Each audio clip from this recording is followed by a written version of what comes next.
friends, we are understanding the process of bioenergy. It is a very specific domain wherein multiple research sectors are working together and harvesting the sustainable energy.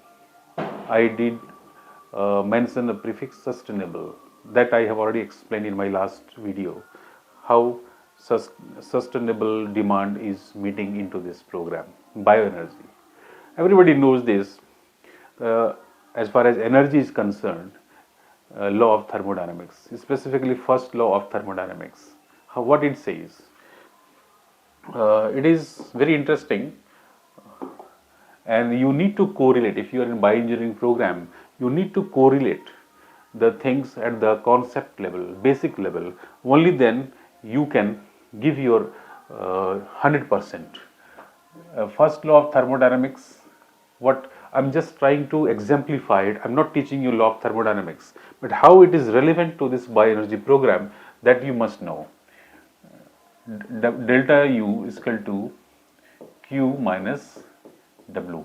That is the main equation being resolved, being solved, being equated into this bioenergy program. What is delta U? You must be knowing, being engineering student, scientific student. It is the energy,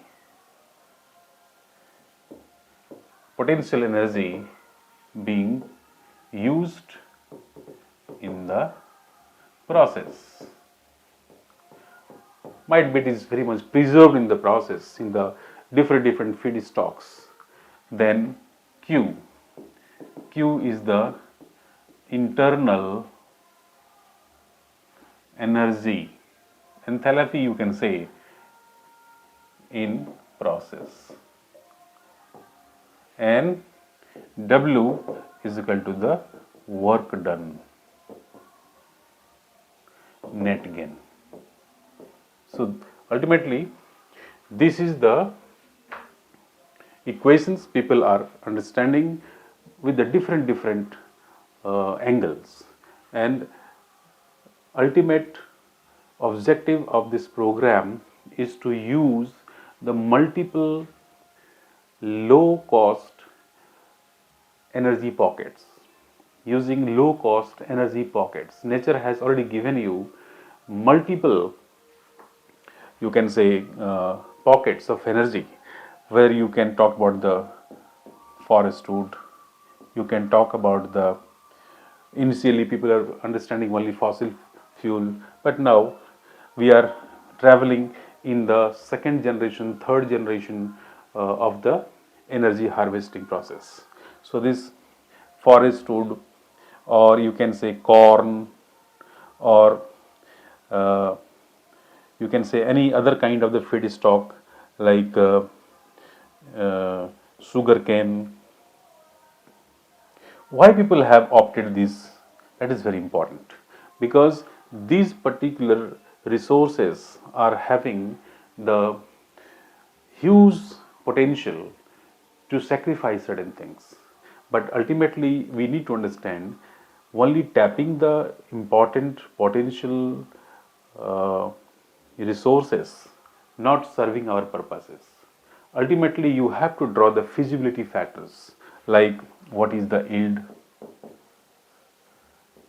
what is the low cost, means economical, whether it is economical in terms of transportability, in terms of saccharifications, means fermentation, etc. So these are the industrial components, those are involved proactively, and then this ideal form of the energy is being processed. So that is why this particular equation of law of thermodynamics, first law of thermodynamics, is very important to understand. Let's understand now the biochemical and microbial, means you need to, first of all, you need to characterize your feedstock, whether it is biochemically fit, or how you are understanding your stock, that is very important. So in this discussion, you have to understand your product first. What is your product and what is your input? So your product is giving you the indications what I am carrying. For example, ethanol, I have highlighted in green, means it is bioethanol. So ethanol means ethyl alcohol, you must be knowing at school level also. Melting point -1 degree Celsius, boiling point is. So we do have the kind of the fact sheets of our product. You talk about ethanol, you talk about methanol. Of course, ethanol is very much prioritized because ethanol is having portabilities, means transportability is very important in this particular sector. That is why butanol is being least prioritized, because there is kind of the it is very kind of the volatile stuff, so it can cause the problem. So absolute and 95% ethanol are good solvents and are used in many industrial products such as paints, perfumes, and tinctures, even in our research solvents also. So that is why these are the kind of the checklist how this ethanol could be targeted from our natural bioresource sectors. Now, I was talking about the generation of biofuel.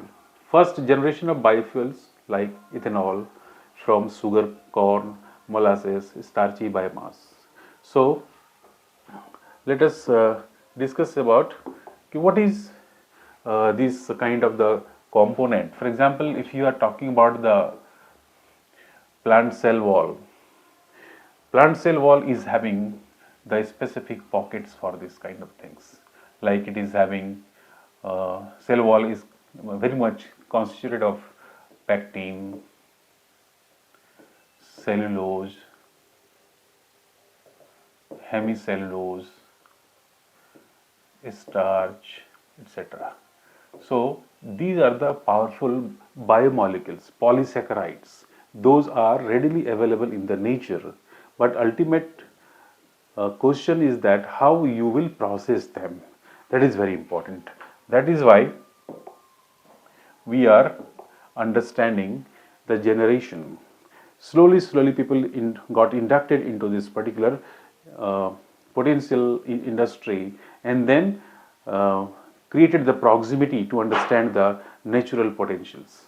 Then people came to the second generation of biofuel, like biodiesel from vegetable oils and bioethanol from lignocellulosic biomass, that I was talking about, because lignin and cellulose both are very much you can say intact to each other, and it is $1 million question to bifurcate them and to make them useful for the bioenergy industry.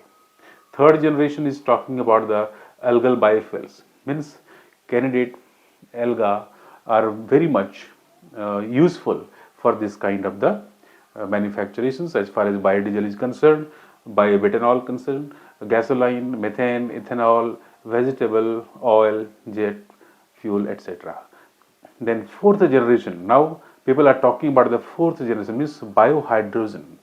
People are now targeting the pockets, important resources from where these hydrogens could be generated. So now we are very much in the progression mode. Bioethanol production, let's discuss about the bioethanol production, how it happens fundamentally. First generation, second generation, third generation. The basic difference at the first generation is the sucrose containing feedstock, starchy materials, sugar beet. These are the important examples people have targeted already and have been used immensely. And these are very much, but at the same time you can see their candidatures are very significant. Their candidatures are very much significant because they are very much edible things. So can we sacrifice these things at the cost of our livelihood? How come we can sacrifice? That is why now we have left them behind little bit, least prioritized, and now we have shifted to the second generation.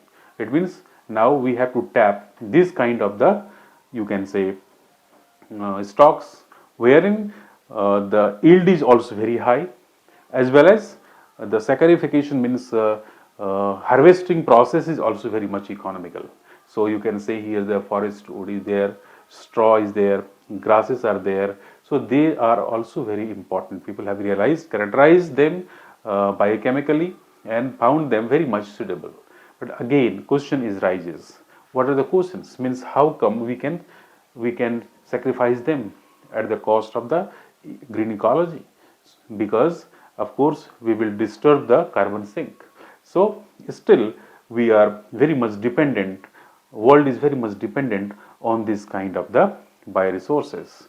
Third generation is now rising, that is algal biomass. It is also very potential source of the biohydration program, bio hydrogen programs, harvesting programs. So these algal biomass is now coming at the third generation level. Because why this one is coming very much you advanced? Because it is having the immense potential to multiply.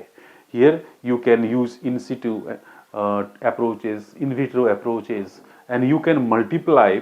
And of course they are powerful. It is also known as a cyanobacteria. It is very much powerful pocket which can trap the natural you can say photonic powers and convert into your reliable energy form. So that is why now people are very much standing in the third generation. So today I have just given you the kind of the knowledge how come these feedstocks are important and how these feedstocks are, you can say, ready to be used for your purposes, energy harvesting purposes. At the same time, I had in my last session I have given you the glimpses about economics, how economy is very important. So you need to explore two things parallelly. One thing, the potential bioresources, those are meant for energy harvesting. Second thing, economical, that must be economical. Means you are not putting your effort, means manpower cost, you can say technological cost, then harvesting cost, then storage cost, everything you have to keep in your mind. Then you travel, you start your you can say industrial process, and that industrial process must be sustainable. So for now it is all about the introduction of a starting material, that is feedstock. Thank you so much.